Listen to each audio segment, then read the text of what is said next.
Hey, ladies, have a good time yesterday, huh? Partied on. I got pictures of the decorations, and I kind of wish it was just like that all the time. It was like a little, I told Vaughn, I said, it's like a little cafe down there. I wanted to just stay like that. It looks so cool. But anyway, so gave me ideas, So anyway, but welcome. I'm glad you're here, and it's already been a great time to be able to worship the Lord together, and I'm so thankful that we're going through this series, and I'll tell you, I don't think I've ever had a title of a series that's been more simplistic than simply this one that we're just calling Christian. And yet, I hope it's of help to you. This isn't going to be, as you've already seen from last week, this isn't going to be rocket science, but at the same time, I want to stir up some conversation. It sounds like I already did, and that's really what my hope and my dream and my goal was. You may be familiar, some of you, with the name Anne Rice. She's written over 30 books, published over 90 million books, and is one of the most successful authors in modern day history. She primarily wrote what is called metaphysical Gothic fiction. So primarily, about vampires. That's really popular these days. Interview with a Vampire. They made a movie out of that one. That was one from, I think she wrote many years ago, back in the 70s. But the Vampire Chronicles, you've probably read all of those, right? I'm sure, yeah. Some of you men, oh, absolutely.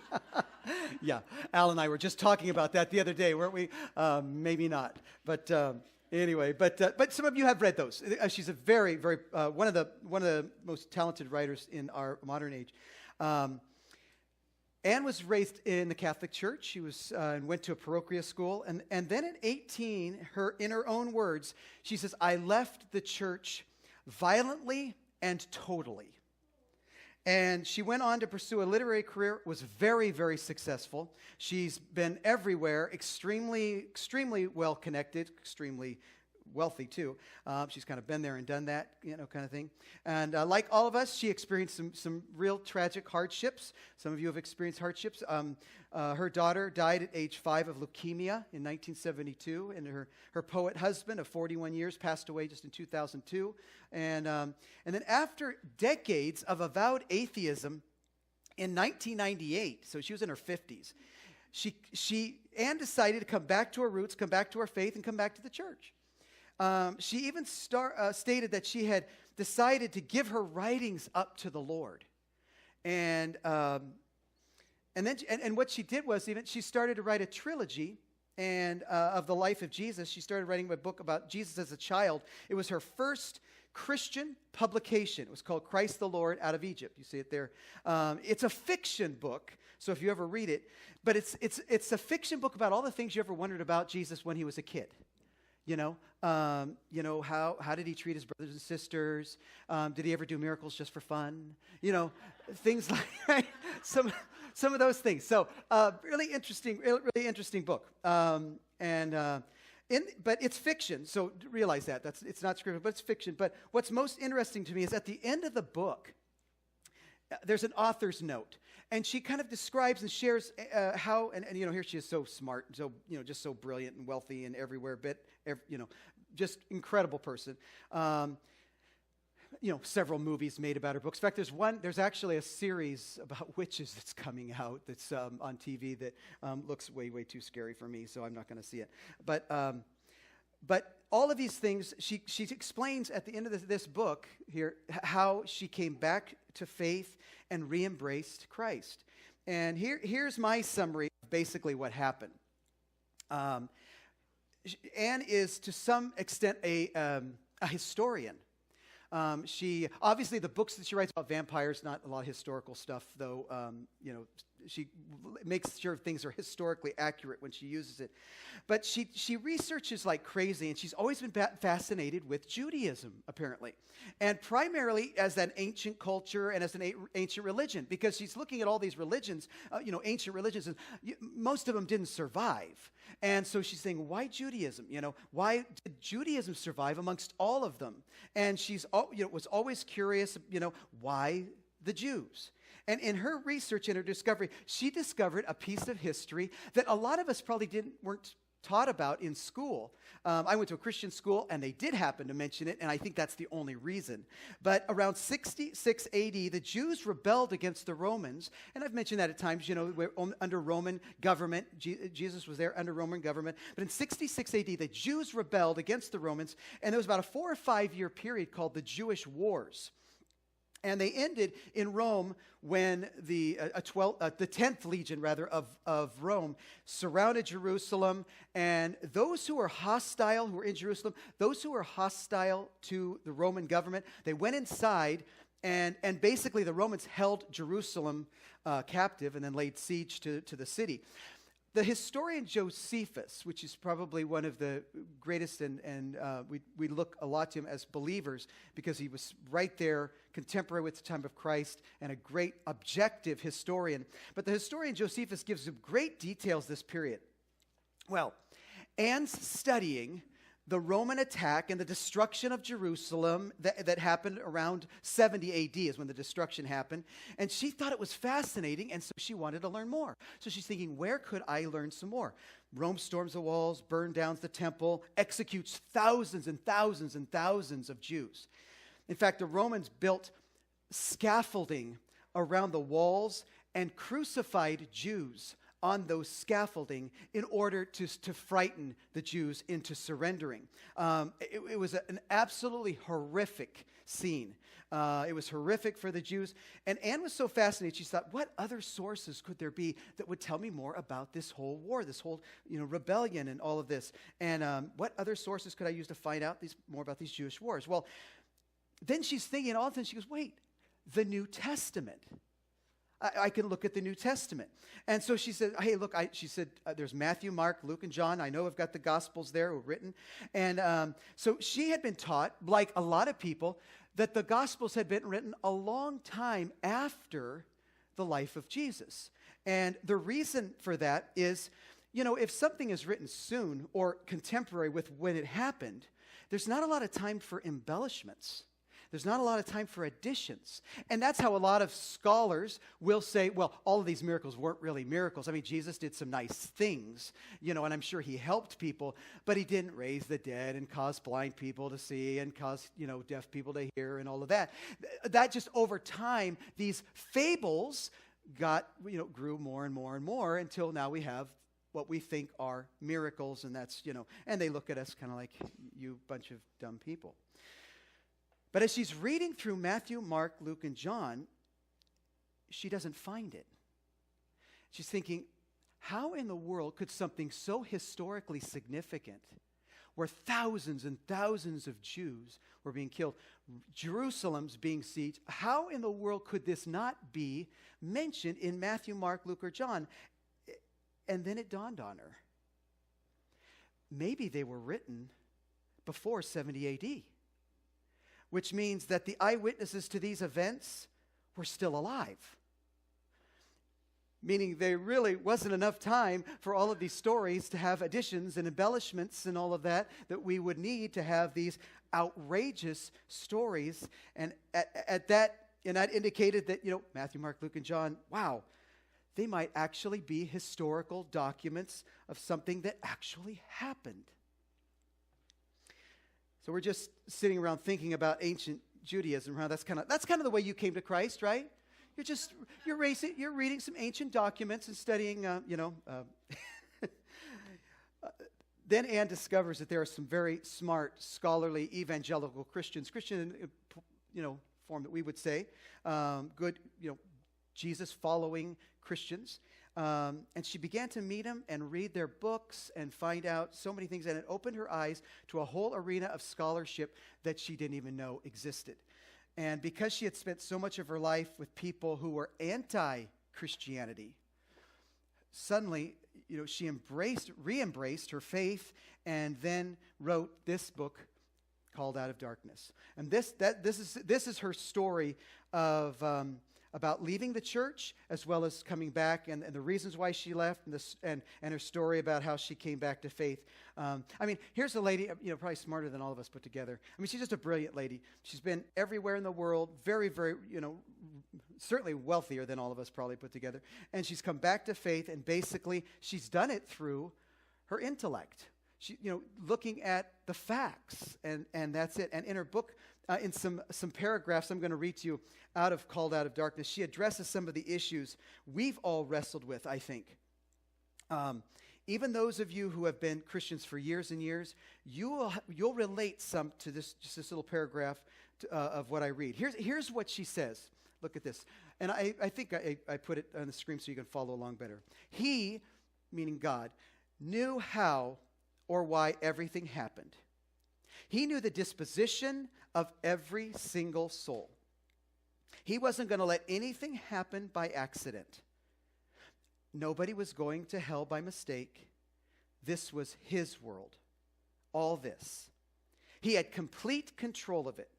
His justice, his mercy were not our justice or our mercy.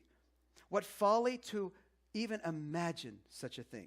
Wow. I mean, some of you came and you just needed to hear that. Because we've all sometimes had times we've been so hung up on the justice of God. Why would God let that happen? Why would God, take innocent children? Why would God do this? Why would God allow that? We've all had those times. Anne Rice says, how in the world could you, get hung up over the justice of God? It's God's justice, not yours. And then she continues, I didn't have to know how he was going to save the unlettered and the unbaptized, or how he would redeem the conscientious heathen who had never spoken his name. I didn't have to know how my gay friends would find their way to redemption, or how my hard-working secular humanist friends could or would receive the power of his saving grace. I didn't have to know why good people suffered agony or died in pain. He knew. And it was his knowing that overwhelmed me. His knowing that became completely real to me. This is for some of you. And why should I remain apart from him just because I couldn't grasp all this? He could grasp it. I mean, isn't that profound? Kind of, in those few paragraphs, she tackles and addresses some of the primary issues and struggles that some of us have had for years. Why does God? And what her answer is she says, hey, your God's too small. Why would I remain separated from God simply because I can't figure God out? Before we move on, let me say, and you have friends perhaps, or maybe some of you here, kind of dismiss the New Testament because you had this college professor who, spent 15 minutes one day in class on how the New Testament is a myth, and that was kind of it for you. And some of these things that we've been told, maybe even over the years, and it maybe kind of just knock the faith legs out from under you, and you sit there in class feeling like, oh wow, I guess I'm not as smart as I thought I was.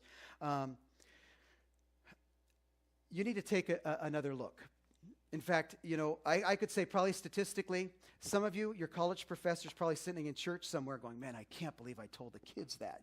They've come to Christ and they, kind of figured it out, kind of like Ann did. But the truth of it is, wonderful. Time goes by. Anne re-embraces her faith, follows the whole Christian thing for about 10 years. And then, and some of you know this, in July of 2010, she quit. She quit. She just quit Christianity, and she posted this on her Facebook page. She said, today, I quit being a Christian. That's it, right? And I'm going, no, you can't. You just started. 10 years isn't that long. Please tell me you're not going to take away all those really great things that I just read to you, that you said, those wonderful things. She goes, today, I quit being a Christian. I'm out. I remain committed to Christ as always, but not to being Christian or to being part of Christianity. So wait.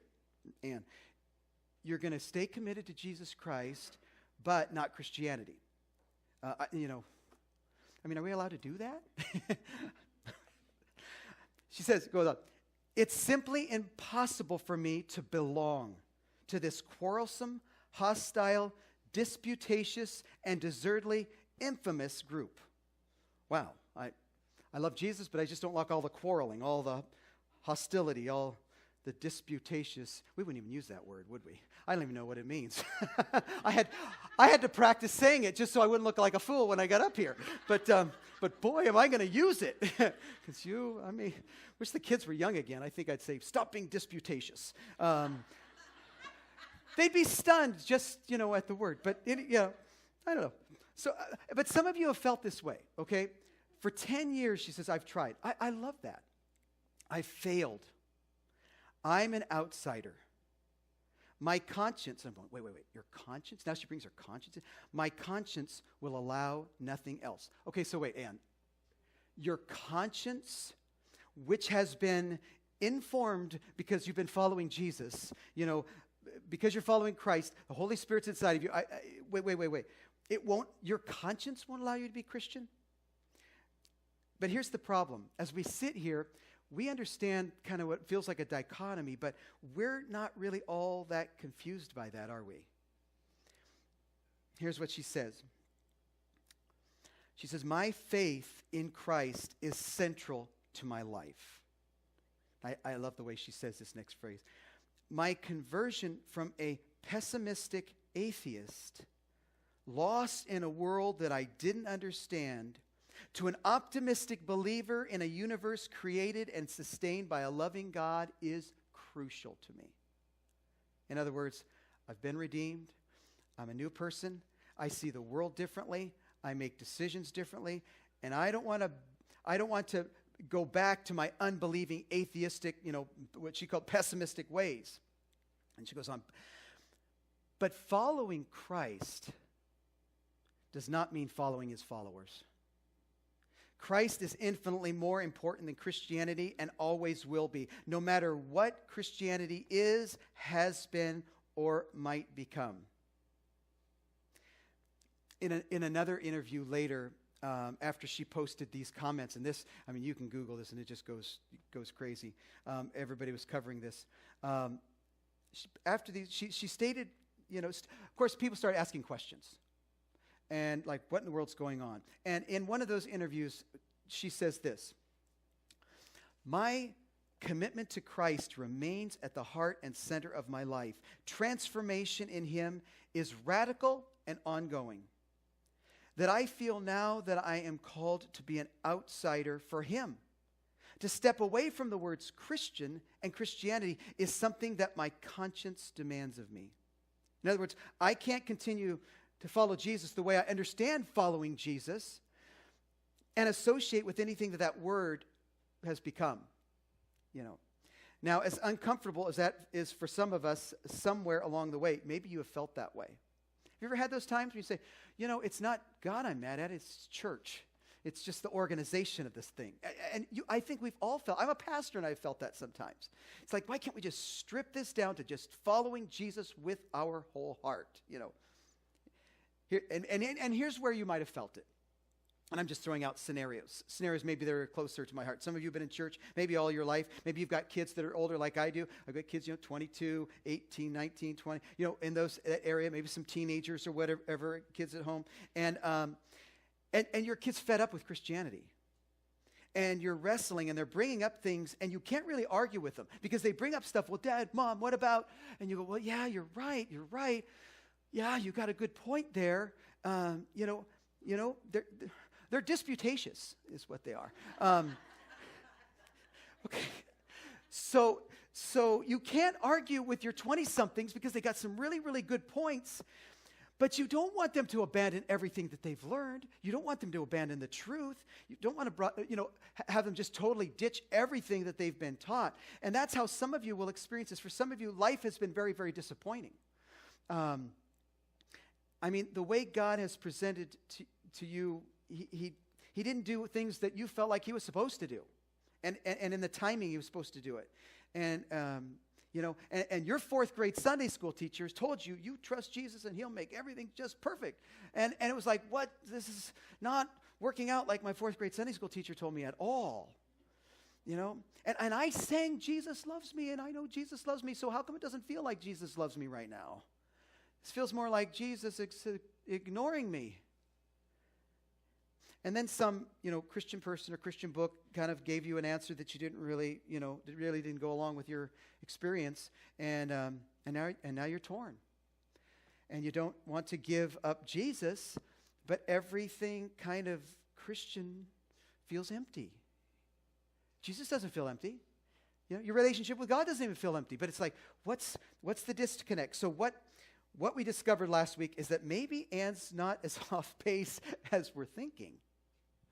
When she went public with all of this, she was, as you can imagine, deluged with emails and people writing letters saying, well, there were people, this was really funny, there were people who were writing her letters saying, "You've joined us."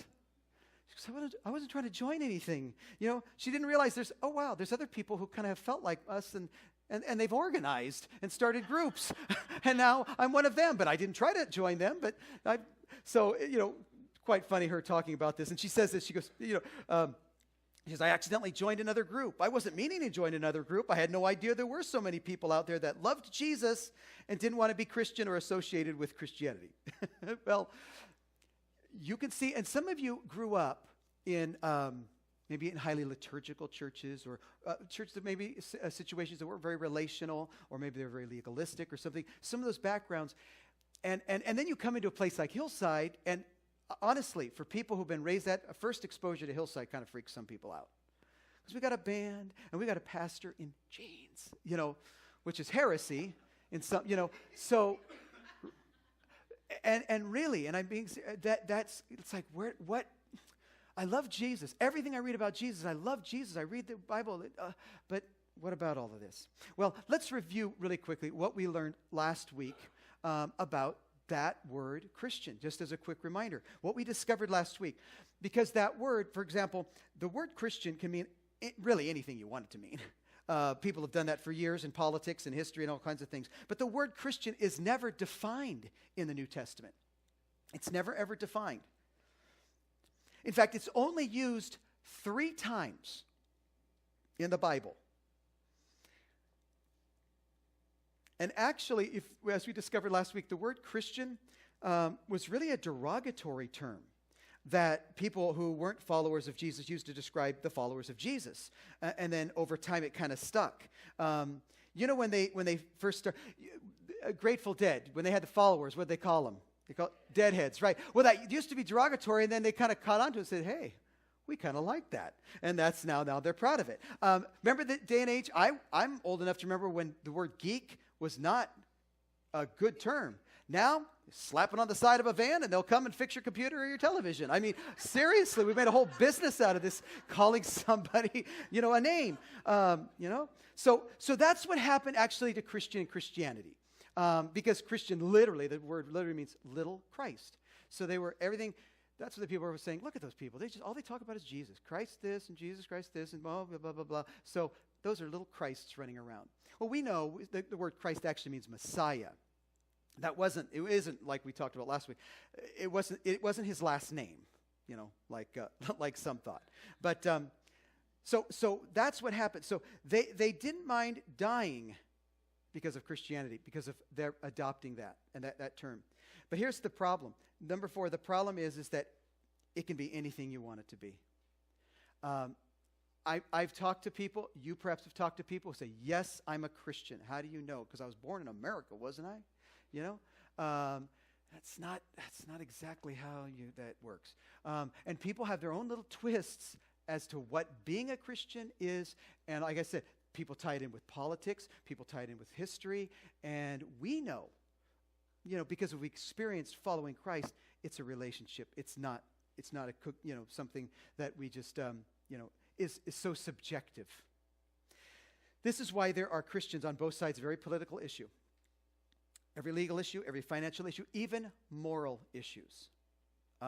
People will differ. That's why nations that are predominantly Christian even can go to war with each other, This is why that during the civil rights movement, you had churches on both sides of the civil rights movement saying that they were pleasing God.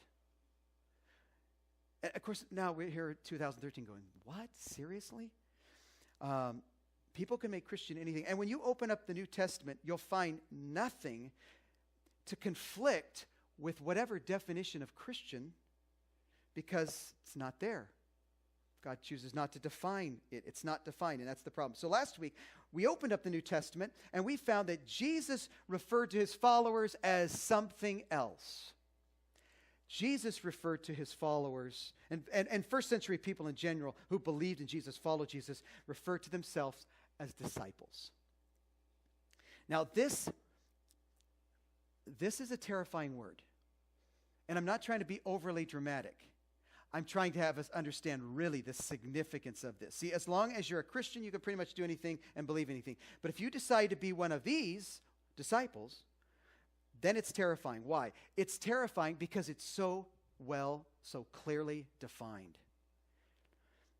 It will rock your entire world and your whole experience as a follower of Jesus. Last week, we saw Jesus giving last instructions to his disciples and Jesus basically says, hey, if you forget everything else, I don't have 10 commandments, I've just got one. In fact, he said, I'm going to give you a new one, a new commandment, a brand new one.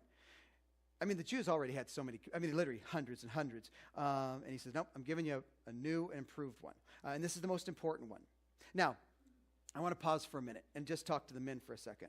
Because what I'm about to share may sound kind of passive for us as men.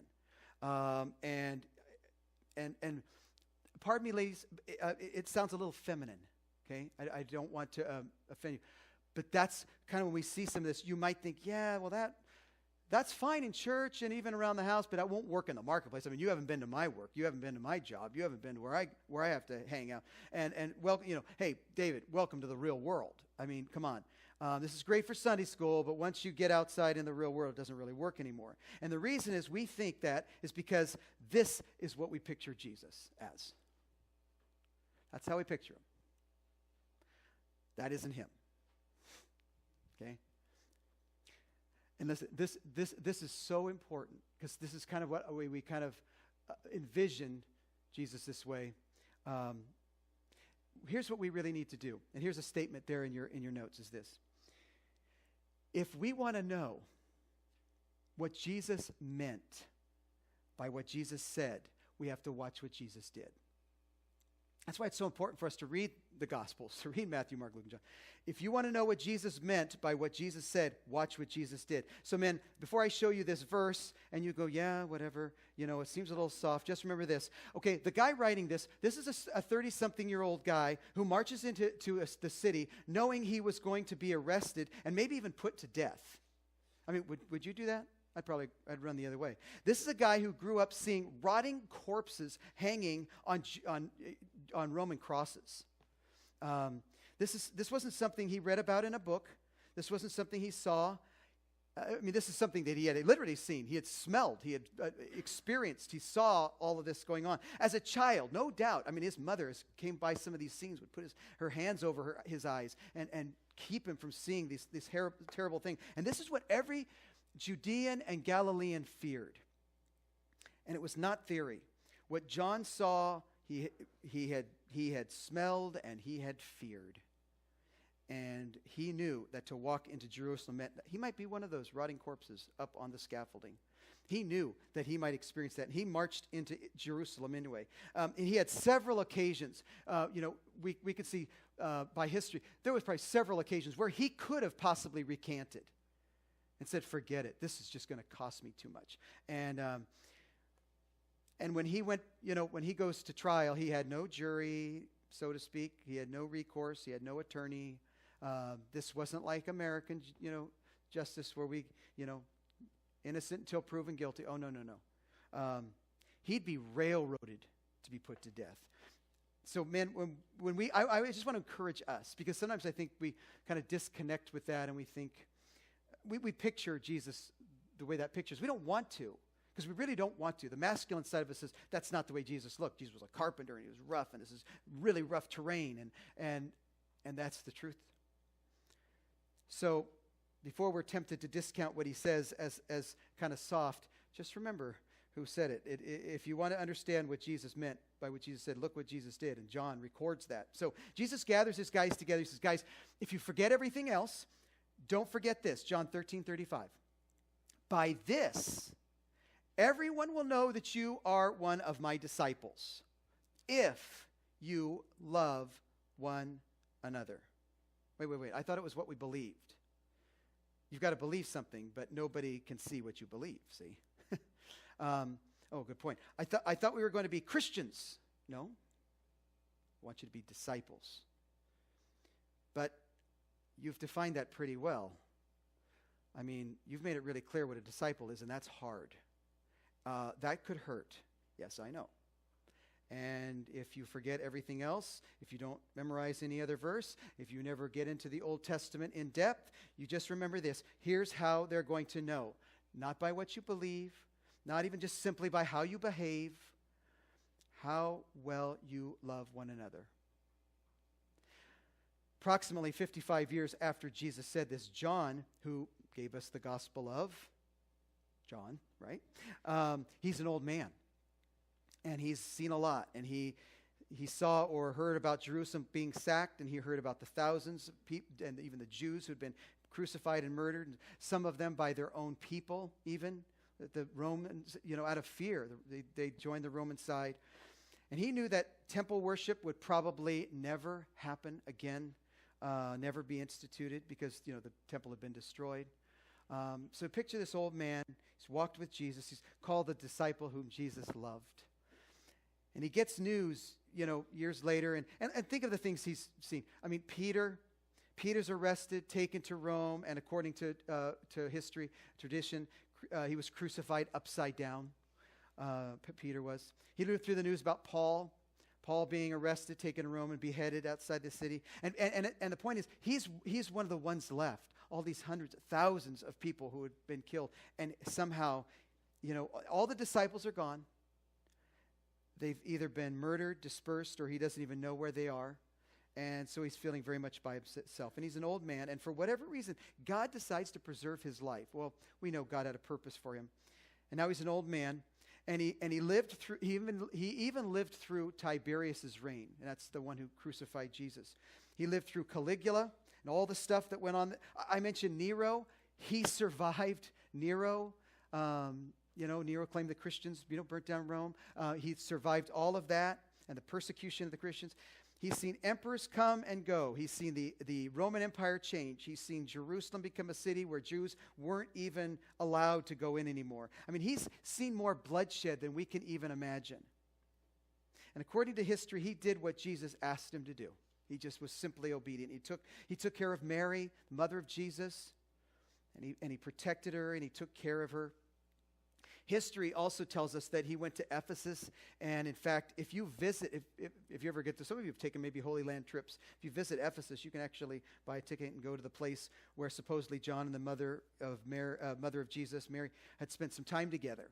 And so here's this whole holy site where John and mother of Jesus spent the last years of their lives, supposedly, who knows. But we know he survived all of that. You ever sat down with a World War II veteran or even a Vietnam veteran, had him tell you stories? Could you imagine the stories John could have told? The things that he had seen? Some of the things he probably, some of you that are veterans of war, things you don't even want to talk about. I'm sure he experienced plenty of those.